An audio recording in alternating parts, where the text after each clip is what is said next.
Нийгэмд тулгамдсан үйл явдлыг нийтэд мэдээлэх нь сэтгүүлчийн үндсэн үүргийн нэг. Өдөр бүр болж байгаа олон үйл явдлыг сургаар биш их сурвалжаас таамгаар биш баримтаар баталгаажуулах нь миний үндсэн зарчим. Эгэл хүмүүстэй уулзаж тэдний түүхийг сонсох нь миний ажлын ололт. Энэ л миний ажил, миний амьдрал. Бид хатгалцсан хариу авдаггүй. Хүн бүрээ олж чадахгүй мэдээллийг танд хүргэнд халуун цэг дээр нь очиж тэдгээр түүхийг танд мэдээлэх болно. Би сэтгүүлч Баццэг бодит байдал сурвалжлагыг танд мегмар гараг бүр хүргэнэ.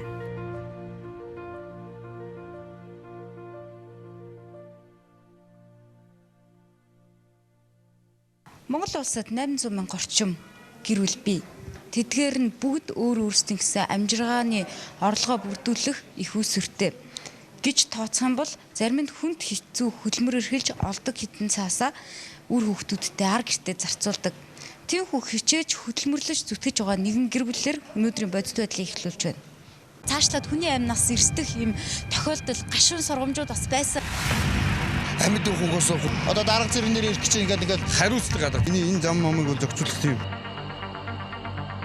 Хамгийн орчим айл өрхүүд энд ажиллаж байгаа хүний эрүүл мэндийн асуудал. Бодит байдлыг цагаатан дээрээс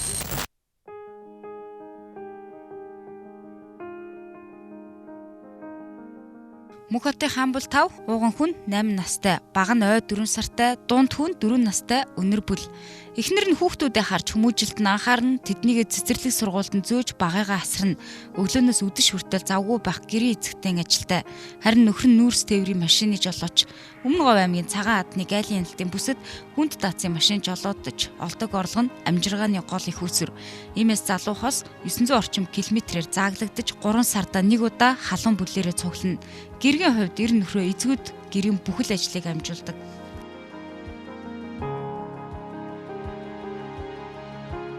Наах явж байхад бол үнэхээр хэцүү байсан. Ерөөсө хоолож үзээгүй юм чинь дандаа л цуг энэгээр ажиллаа хийгээл дандаа л цуг зуралдал хэдтэйг ингээл үдгэсэн чи одоо бол бас яах вэ? Тэгтэл хэцүү штэ ингээл хүүхэдтэй нэлнэт хүүхэдтэй өвдөж хавдна. Нэг өглөө өдөж эмнэлэг орхуулна. Сургууль цэцэрлэг эцэгэн хуурад инээ тэрэгээл тал дэшээ тэгэл тэр дунд чинь ганцаараа за тэр нэг тэгчээд энийг нэгчээд энэ нэг нь эдээд үлдээчээд өө имээ дээр нааш үлдээчээд гэх мэт чинь тэгэл айгүй их өгүүлдэгтэй штэ тэгэл хэцүү л ээ.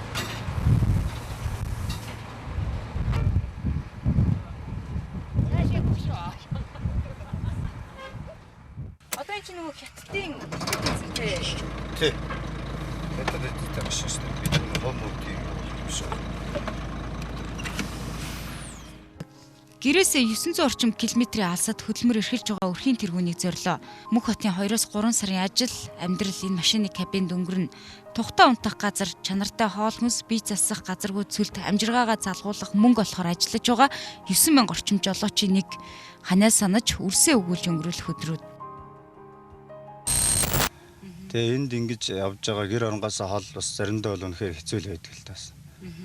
Үр хөвгтөө санаал заримдаас тэгэл нөгөөдөл ч ойлж онжгнаа л ингээл. Гэтэ яах вэ энд бас. Хаяа нэг шантрах ч юм уу бүр ингэж.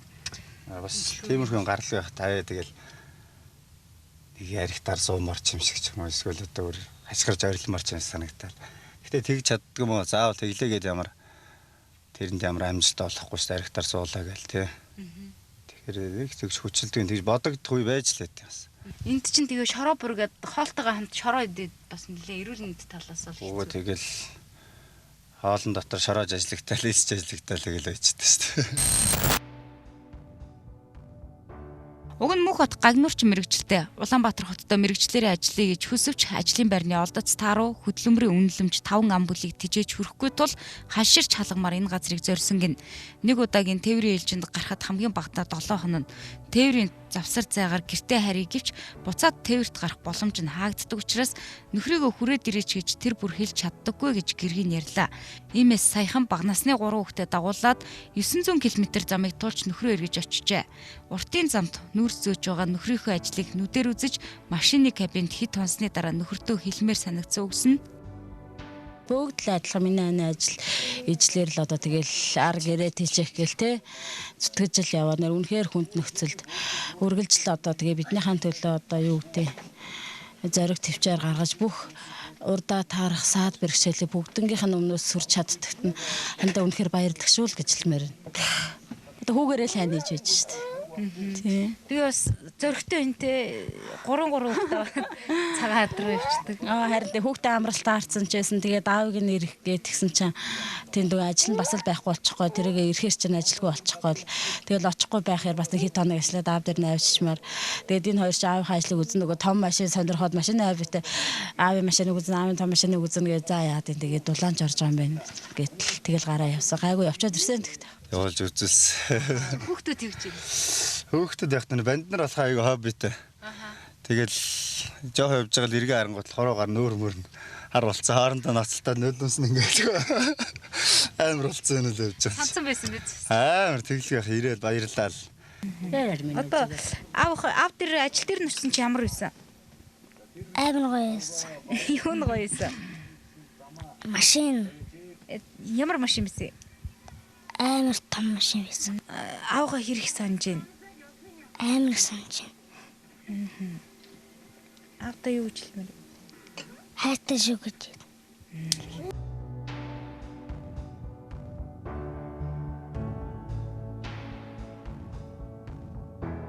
Мөнх хотын гэр бүлийн туулж байгаа энэ амьдрал бол 5 толгоогоос Гашуунсухайт бомб руу нүүрс тээвэрлэж байгаа 9000 орчим жолоочийн ахуй амьдралын нийтлэг дүр зураг юм.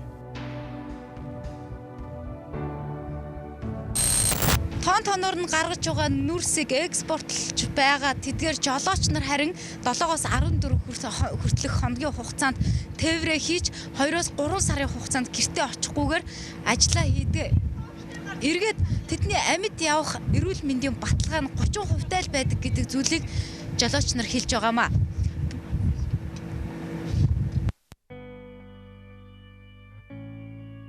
Хоногийн 24 цаг 7 хоногийн турш үргэлжлэх ажил тэд ямар эрсдлийг туулж цалин авдаг талаар үргэлжлүүлээ. Уурхаагаас нүүрс очсон машины жолооч цагаан хадныг гайлын хяналтын бүсэд нүүрсээ буулгана. Харин эндээс богино рейсийн тээврийн жолооч хилд авч хятадын ганц модны бомбтод нүүрсээ буулгана. Ийхүү нэг удаагийн рейсэхэд 270 хүртэлх километр замыг туулахдаа 7-оос 22 хоног болдгоо гэж жолооч нар ярьлаа. Хээр талд машинда хоолоо хийгээд идчихнэ. Харин гайлын хяналтын бүсдэр нарийн ширхэглэгт тоосон цорт дарагдсан олон тонны гэрээс хизээ яаж хийсэн тодорхойгүй хоол авч идэнэ. Хоолнуудын хайтаага яг ингээд боломжсон ингээд сайхан гэрийн ингээд жигдлээд цэвэр орчинтой хоолундыг бид нар төгсдөг байхгүй. Тэгэл бид нар эдэн одоо цахаас авал хордлогонд орно хэцүү шүү дээ. Одоо ганц бодонд орно ганц бодонд ус тэр. Тэгэл ерөөсөө бид нар чинь өртөө зээлтэй амьдрахын төлөө л яваа шүү дээ. Энд дээр ямар бид нар ерөнхийдөө бол ерөөсөө энэ зам дээрүүд бид нар амьд явах ерөөсөө 30% баталгаад байгаа.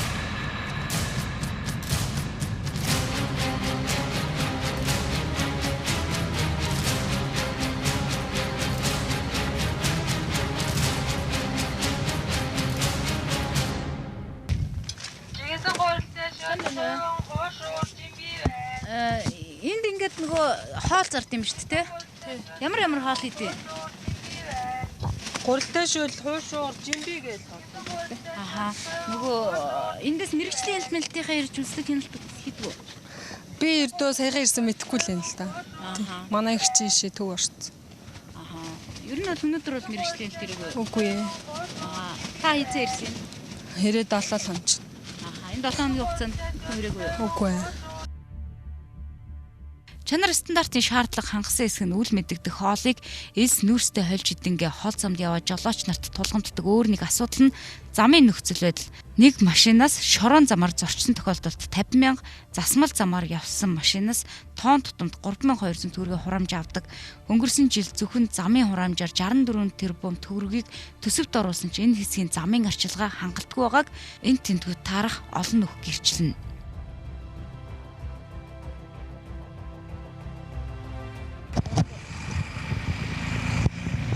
Заяагт телевизийн сурвалжлагт баг Гашуунсухайт-ийн зам дээрээс сурвалжлага үргэлжлүүлэн танд хүргэж байгаа. Тэгэхээр та бодит байдлыг газар дээрээс нь харж байна. Энд бол хүнд даацын машин үндсэндээ унаад замын хажуугаар хэмжээний нүүрс асгарсан байгааг та харж байна. Үндсэндээ яг энэ машин унснаас үүдэлтэйгээр бас энэ замын аюулгүй байдал бас тодорхой хэмжээнд алдагдж байгаа гэдгийг хэлхэн зүйтэй. Одоо Энэ бол эсрэг урсгал энэдээс ирж байгаа энэ машин нөгөө талын эсрэг урсгал руу орж иж цаашаа тойрж гарах юм байдалтай байгаа. Хэрвээ цаанаас машин ирж ивэл энэ бас эндээс хурдтай ирж байгаа машин цаанаас ирж байгаа хөлөө хоёр бас тодорхой хэмжээнд осол гарах юм эрсдэл үүсэж байгаа гэдгийг хэлхэн зүйтэй. За нөгөө талаас энэ зам бол нэлээ хагаралтай, ховлтой. Тэгээд энэ хагархаа дээр нь тойрох үйлдэл хийх эсвэл хүнд даацын их хэмжээний нүүрс ашигласан машинууд нь тэр хагархаа дээр одоо хагархаагаас үүдэлтэйгээр хажуу тийшээ унаад энэ мэтчлэн осол гарах цаашлаад хүний амнаас эрсдэх юм тохиолдол гашуун сургамжууд бас байсан гэдгийг бол их сурвалжууд хэлж байгаа.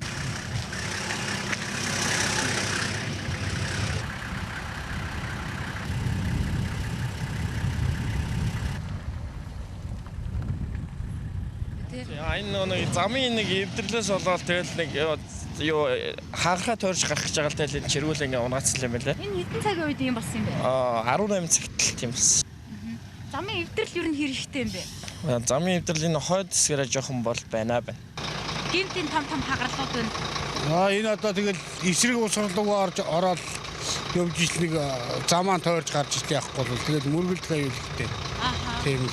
Одоо ерөнхийдөө энэ замыг жоохон юу яавал арай дээрлэх гот. Засч янзлал хуучин юм байгаа хүмүүс мундаг ус арай сайжирчээд байгаа. Бас сайжирсан байгаа юм тий? Сайжирсан байгаа. Өмнө Говь аймагт бүртгэгдсэн сүүлийн 6 жилийн хугацаанд гарсан зам тээврийн ослын талаарх судалгаанаас 2016 болон 2017 оны эхний 10 сард гарсан зам тээврийн ослын мэдээгийн донцлогыг энэ зам дээр жилдээ 20 орчим хүн амиа алдаж 26-аас 50 хүн гэмтэж байгаамаа. Эдгээр бас ихэвчлэн нүүрс тээврийн замд гардаг. Тэн дээр ажиллаж байгаа хүмүүст мэдээж энэ гэмтэргийн шинжтэй авто тээврийн осол аваар янз бүрийн асуудлууд бол угаасаа байгаа. Энэ бол хүндрэлтэй асуудлуудын нэг. Энэ дээр бид нар гэмтэргийг бууруулах тэнд одоо ард иргэдийн одоо аюулгүй зорчих энэ асуудал дээр гэрээ цагдаагийн тасаг бол ажиллаж байгаа. Гэхдээ бид нар өнөөдөр бол тэр аюулгүй ажиллагаа тэр бүх юм бол төгс болцсон болж үтчихнэ гэж хэлэхэд бол бас өрөөсгөл. Нарийн ширхэглэгт тоосонцор нүүрснээ нунтагтай холилдож аман дамтагдах энэ газар бол цагаан адны бомбт.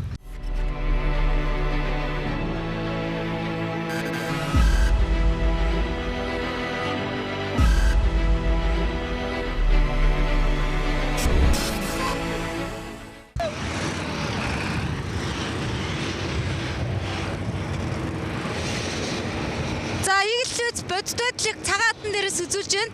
Үндсэндээ авто тээврийн үндэсний төвөөс зөвшөөрөл авсан 400 орчим энэ хүнд даацын машин бол хилээр нүүрс тээвэрлдэг. Орон нутаг дахь их сурвалжийн мэдээлж байгаагаар 10,000 орчим машин нүүрс тээвэрт явж байгаа гэдэг мэдээллийг өгч байна. Яг одоо бол цагаан адны бомбт Гашуунсухайт руу чиглэсэн урсгалыг бол үндсэндээ татж гэнэ гэдэг мэдээллийг өгч байна. Төрийн өндөрлөг ирэх гэж байгаатай холбоотойгоор үүссэн дарааллыг автоматар татаад зарим хэсгийг нь бол өөр тийш нь аваачиж машинуудыг бол байрлуулж байгаа гэдэг ийм мэдээллийг жолооч нар өгч байна. Яг одоо бид нар энэ жолооч нар одоо байрлаж байгаа хэсэг дээр ирсэн байгаа. Үндсэндээ бол хятад эзэнтэй ийм машинуудыг монгол жолооч нар бариад уртын болон богино гэсэн ийм хоёр төрөлтэй тээвэр хийдэг. Нэг рейсийг бол 7-аас 14 хоногийн дотор явж гүйцэтгэдэг гэдэг ийм мэдээллийг хэлж байна. Ингээ жолооч нартай уулзъя.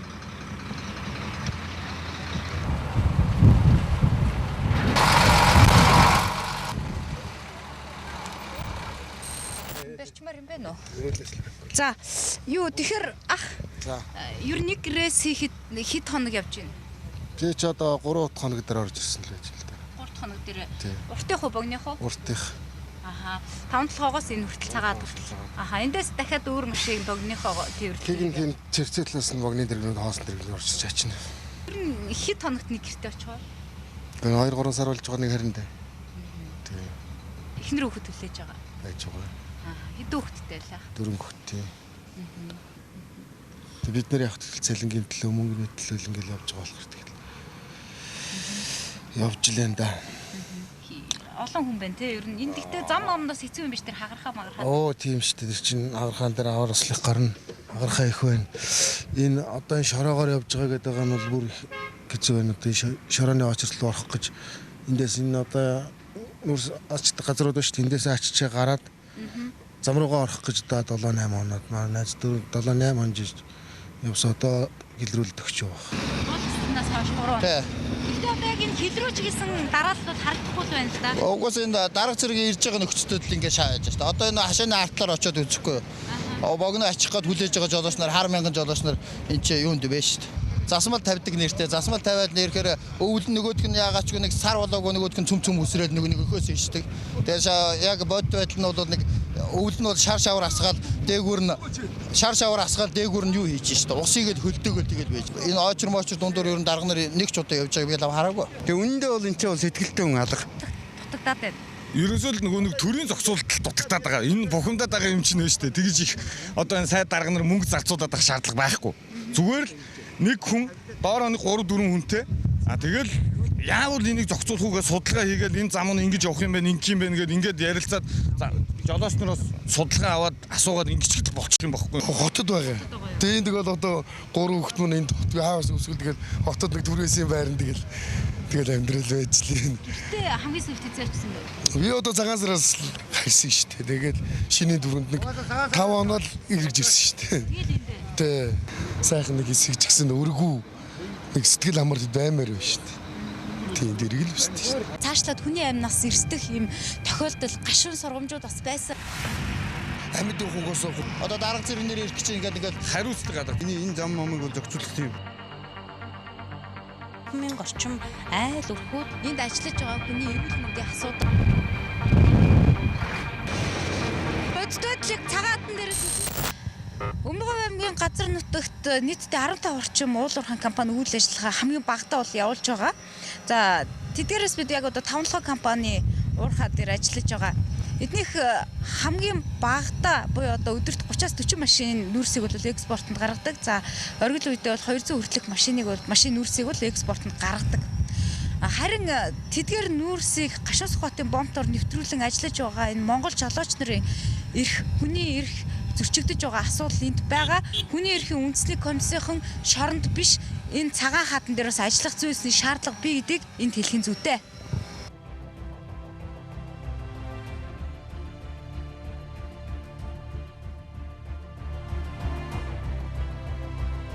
2017 онд улсын хэмжээнд 33 сая тонн нүүрс экспортлсон байна. Үүнээс 17 сая тонн нүүрсийг Гашуунсухайт-Нүүрсын бомтоор экспортлжээ. Энэ хэрээр улсын төсөвт орлого төвлөрсөн бол мөн энэ хэмжээгээр нь байгаль орчинд дороотож энд амьдарч байгаа иргэд эрүүл мэндэд золигт гаргаж байгааг санах ёстой юм а.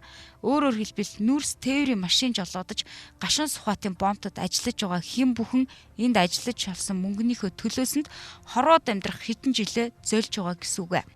Одоо харагдаж байгаа энэ их тоосжилт бий болохоос өмнө буюу 2015 онд зөвхөн цогц цэцгийн суманд тоосжилтын хэмжээ хэд дахин их байсныг хэмжилтээр тогтоож байжээ. 15 оны үед одоо уул уурхайн олборлолт нэг одоо эрчин суларсан шүү дээ. Тэр үед л гэхдээ хөлцөх хэмжээнээс 6-7 дахин их тоосчлт мэдрэгдсэн. Одоо бол яг одоо уурхай одоо хэмжээд эхэлсэн. Би одоо 17 оны бүтэн жилийн хэмжилт сая эхний 4 сая хэмжилтээс би ингээ харж үзлээ. Тэгэхэд байна шүү дээ. Яг дундчаар хэлье. Тоос гэдэг маань нараа бүдүүн шигтэй хэлж юм. Тоос бол ядаа хөлцөх хэмжээнээс 10.4 дахин их. Тоосонцор 14.5 дахин их байна. Төрдөө мартагдж засагтаа гологдсон мэт санагддгаа гэж нүүрс тээврийн жолооч залуу гуйныг хөрсөн нүдээр ширтэж явахдаа хэлсэн үг сэтгэл тоногчээ. Гашуунсухайт-Нүүрсын бомб орчимд ажиллаж байгаа жолооч нарын бүртгэл энд биш. Хотод эсвэл хөдөөгийн өөр нэг аймагт суманд байдаг учраас эмнэлгийн тусламж үйлчилгээ авахд ч бэрхшээлтэй тулдаг гэх. Жолооч нарыг ажилуулж байгаа тээврийн компаниуд нийгмийн даатгалыг нь ч төлдөггүй учраас улсаас авах ёстой тусламж үйлчилгээч тэднийг тойрно. Өмнөд аймагт сонгогдсон гишүүнээс энэ талаар тодрууллаа. Ер нь энэ тээврийн компаниудын үйл ажиллагааг харахад нийгмийн даатгалын шимтгэлийг төлөхгүй байна. Нийгмийн даатгалын шимтгэлийг төлөхгүй болохоор төрөөс нөгөө үн төлбөргүй авах эрүүл мэндийн үйлчилгээгээ жолооч нар маань авч чадахгүй байхгүй.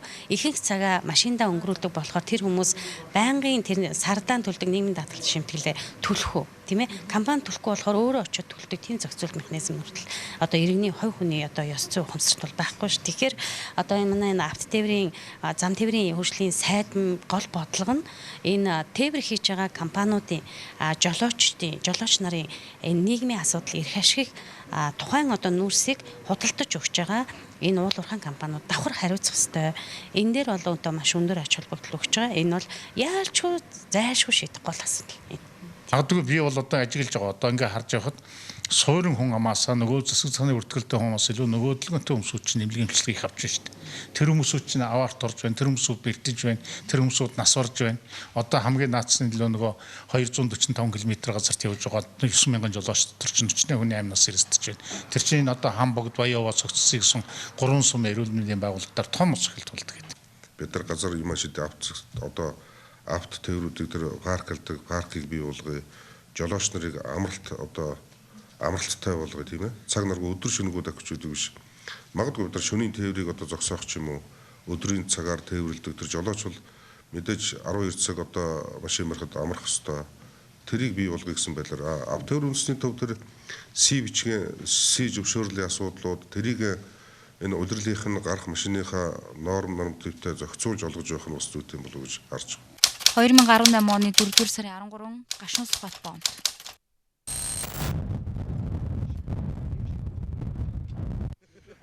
За энд бол үндсэндээ өнөөдөр хамгийн очиргүй өдөр тохиож ийн гэж жолооч нар ярьж байна. Учир нь төрийн өндөртэй албан тушаалтад ирж байгаа учраас үүсэд байсан 30-аас 40 км-ийг бол зарим нь татаад зарим хэсгийг нь уулын араар луучсан гэдэг юм зүйлийг жолооч нар ярьж байгаа. Тэгэхээр таны хувьд яг хэд хоног очир дараал зогсож машина энд авчирсан байна? Одоо 20 хоног зогсож штт. Тэ. Тэгэл худлаа боллоо штт. Тэг бүх машины нуугаа ажиллаа штт. Чи битүү очроо гэдэг бүгд нуугаа ажиллаа. Гэхдээ яг ийшээ бүс рүү авсан тань тий. Анти доорч чадахгүй зогсож чинь. Хэдэн цаг зогсож байна энэ5 одоо? өдөр зогсож байна. За орж ирэхэд нэг 7 хоног байр юм байхад өчигдрийн байдлаар бол өчигдөр өнөөдрийн байдлаар бол их шуурхаад татчихжээ. Тэгээ хил дээр нөгөө нэг мини машин одоо энэ зогсож байна л да. Нөгөө биржийн бичгэнд гараагүй гэдэг бас. Тэгээ биржийн бичиг өгдөг энэ нөгөө нэг авто тээврийнх нь болохоор өнөөдөр сайд ирнэ гэд тараалах болсон.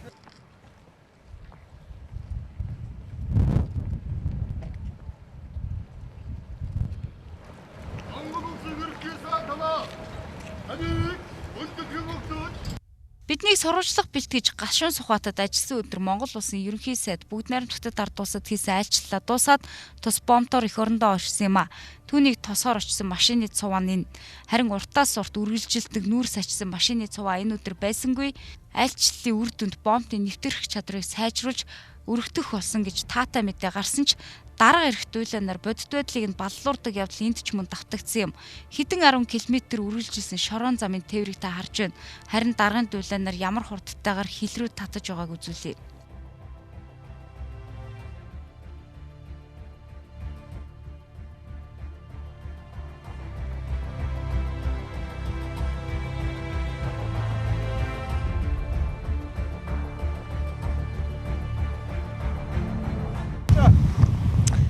За яг одоо бол бомбт дээр яг энэ хүнд даацсан машинуудыг 110 120 тонны одоо нүүрс ачсан машинууд энэгээр хамгийн хурдтайгаар ийшээ ачаага буулгахаар явж байна л да. Энэ бол сүүлийн үед байгаагүй маш хурдтай маш олон машиныг татсан ийм өдөр байна гэж жолооч нар хэлж байна. Энд 22 өдрийн турш дараал зогсож энд ирсэн. Өнөөдрийнх шиг ингэж татдаг бол үнэхээр сайхан байна гэж жолооч нар ярьж байна. Жирийн үед дунджаар 200-аас 300 машин гардаг. Харин өнөөдөр ойрд байгаагүй олноор буюу 561 машиныг бол ийшээ хилээр гаргаад байгаа гэдэг зүйлийг алтныхан хэлж байна. Ер нь бол өнөөдрийн байдлаар бус өдрийгөө бодвол хамаагүй их гэсэн үг. Тэгээ цаанаасаа таталт нь хамаагүй их байна гэсэн үг л дээ. Ер нь яг шалтгааныг нь бол сайн мэдэхгүй нь ягаад ингэж их татчих байгааг өнөөдөр бол аягүй сайн татчих байна. Жирийн үед дунджаар яг хэдэн машин? Янз бүр шүү дээ. Ер нь хамгийн багадаа нэг 260 70 машинтай ч юм уу 300 гаргаад ер нь бол 460 500 өрнө гэдэг тохиолдол аягүй ховор штэ. Нийгмийн анхан шатны нэгж болох гэр бүлээс эхлүүлсэн бодит сурвалжлага үргэлжилж байна. Одоо нүүрс тээврийн асуудлыг том зураглалаар нь харъя. Дэлхийн зах зээл дээр нүүрсний үн хамгийн өндөр бас үе одоо тохиож байна. Энэ үед олсон орлогоо зөв зарцуулж чадвал хин нэгэн албан тушаалтан халаасандаа хийчихгүй бол эдийн засагт эх орны хөгжилд дөрвтэй нэмрүүлж чадна. Экспортыг нэмэгдүүлэх гарцаа бүтээж чадвал зөвхөн Гашуунсухайтын бомтоор 30 сая тонн хүртэлх нүүрсийг дэлхийн зах зээлд нийлүүлнэ гэж орон нутгийн удирдлагууд үзэж байгаа юм. Одоо дахиад чинь манай энэ өмнө аймаг энэ цагаан талын бомт гэдэг энэ одоо хөрмөн номгоны заагаар шинэ бомт нэгтгэхэр болж байна. Мөн одоо энэ ингээд нэг 200 км-ийн цаана Дорногов аймгийн Хатан болон сумын нутагт ханги мандлын бомт байна. Тэгэхээр энэ дээр бомт бол хангалттай. Гагцхүү энэ бомтуудын хөлийн нэвтрэх чадвар, шалган нэвтрүүлэх асуудал, үүнтэй холбоотой энэ уялдаа энэ стратеги энэ замын асуудлууд өөрөө хүнд байна л да. Тэгэхээр энэ ганцхан автоцсан биш. Одоо энэ төмөр замын асуудал байна. Энэ бусад бомтуудаараа холбосон энэ замын асуудал бол энэ л тэгээд одоо хэдэн мянган километр асуудал биш шүү дээ. Жишээ нь одоо энэ 5-7 уурхаагаас ханги мандал руу чиглэсэн 400 гаруй километрийн зам энэ өөрөө энэ өмнөний говийн энэ стратегийн үед энэ бүсдгийн одоо бизнесийн хамгийн том таатай аялал жуулчлал уурхай энэ одоо өмнө говьд орон говьд цаашлаад энэ замууд одоо холбох энэ одоо том гарцал юм гэж одоо бас орон нутгийн хүмүүсийн хувьд бид нар харж байгаа. Зам тээврийн хөгжлийн яамнаас 5 толгой Гашуунсухайтаар хатуу училттай хүнд даацын машины замыг концессийн гэрээгээр барихаар төлөвлөж шалгаруулалтаа хийж байгаа гэж мэдэгдээд байна. Энэ жилдээ барилгын ажлыг эхлүүлнэ, мөн бомтын тоог нэмэгдээд бүтцийн асуудлыг шийдвэрлэснээс Гашуунсухайт дахь дараалал буурна гэж төсөөлж байна. Бас бомтуудын асуудлыг нэмэгдүүлэе гэж байгаа. За ханги мандлын бомтыг бол ашиглалтанд оруулъя гэж байгаа. Цаашаа ханги мандлын бомтоор цаашаа буухт орох юм болцоо байгаа шүү дээ. Тэгэхээр тийшээгээ бол 5-7 ханги мандлын авцамыг бол бас тавья гэсэн хүсэлд өнөөдөр жишээ нь бол энэ Өнгов аймгаас бол орж иж. Тэгэхээр энийг бол хийх нь зүйтэй. Мөн бас цагаан дэл үлзитийн бомтыг бол бас ашиглалтанд оруулъя гэсэн ийм санал бол бас орж иж байна. Тэгэхээр бид бол ер нь концессиол хийнэ гэж байгаа. Тэгэхээр засгийн газраас барьж байгаа бодлого бол иргэн төлөгдөх нөхцөлтэй ийм газрууд бол замуудад ийм бүтээн байгуулалт бол концесс олгоё гэж байгаа шүү дээ. Өөрөөр хэлбэл тухайн замыг тавиад тэгээд ашиглаад ашиглуулад оросоо хөрөнгөө ашиглуулад тэгээд буцаагаад улсад шилжүүлэе гэдэг. Би өөтий гэсэн ийм нөхцлөөр бол энэ замыг хийх болцоо. Уул уурхай хүнд үйлдвэрийн сайд сумын азар харин энэ мэт асуудлыг шийдвэрлэхэд улс төрчид зогсохгүй ураг шалгах шаардлагатай байгааг хэллээ. За энэ уул уурхайн дашналбалын үн өссөн байгаа энэ цаг үед бид нар бүтээн байгуулалтын ажлуудыг бүгд найрамдах тарлуулсан талстаа одоо өргөжүүлснээр одоо шинэ автозамын асуудал, төмөр замын асуудал, ачиж буулгах одоо чингэлэг зөөх одоо цэгүүдийн асуудал. Энэ нь болохоор байгаль орчинд ээлтэй ард олондоо бас их тийм ээлтэй байдлаар бас зохицуулагдаж явах юм стандартыг барьж дагаж мөрдөх ёстой гэж байхгүй. Одоо зөвхөн хэрэгжүүлэх ёстой гэж бодож байгаа. Цаг хугацааны хувьд нь 18 онд ер нь хайлуулах бид нар богино хугацаанд шахаж одоо ажиллах ёстой, үр дүнгээ харах ёстой. Улс төржилт бага байна. Хит их одоо улс төржилсэн одоо иймгүй одоо 18 он бол их сайхан он байх болно гэж би харж байгаа. Тэгээ энэний хувьд бол нэлээд шахаж одоо жоохон яаравчилж бас ажиллаж байгаа.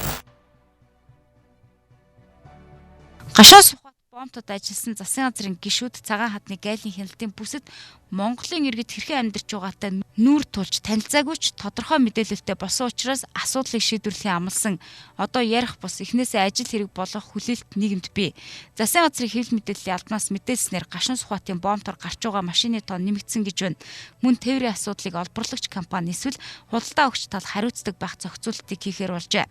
Ингэснээр жолоочийн эрх ашиг хамгаалагдана гэж зам тээврийн хөгжлийн сайд Батэрд нь үзэж байгаа юм. Энэ шийдвэр бодит байдалтай хэрхэн нийцэж байгааг харахад үлдэж байна.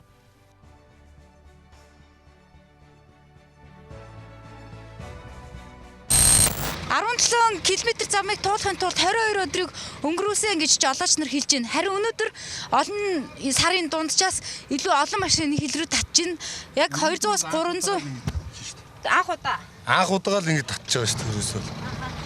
Анх удаа гэж 561 машиныг ийш нь өнөөдөр гаргасан байна. Өмнө 200-аас 300 байдаг. Цаашид өдөр болгон энэ машинуудын энэ удаан хүлээгдэл байхгүй болж энэ асуудал шийдэгдэх болтугай. Жолооч нарын алтан шар зам нүлзээтэй байг. Бодит байдалтай дүрлээ. нь ингэж татдаггүй шүү дээ миний дүү. Өнөөдөр ингэ сайн татчих шүү дээ. Тэрний хийж гэж.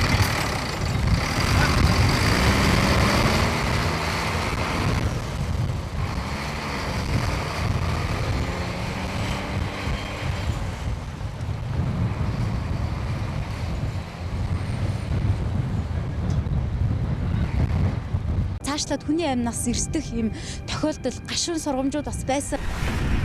Амьд ухагаас Одоо дарга зэрэгнэр ирэх чинь ингээд хариуцлага гадаг. Энэ зам момыг бол зохицуулах юм. Хүмүүн орчим айл өрхүүд энд ажиллаж байгаа хүний эрүүл мэндийн асуудал. Бодит байдлыг цагаатан дээрээс үзүүлж байна.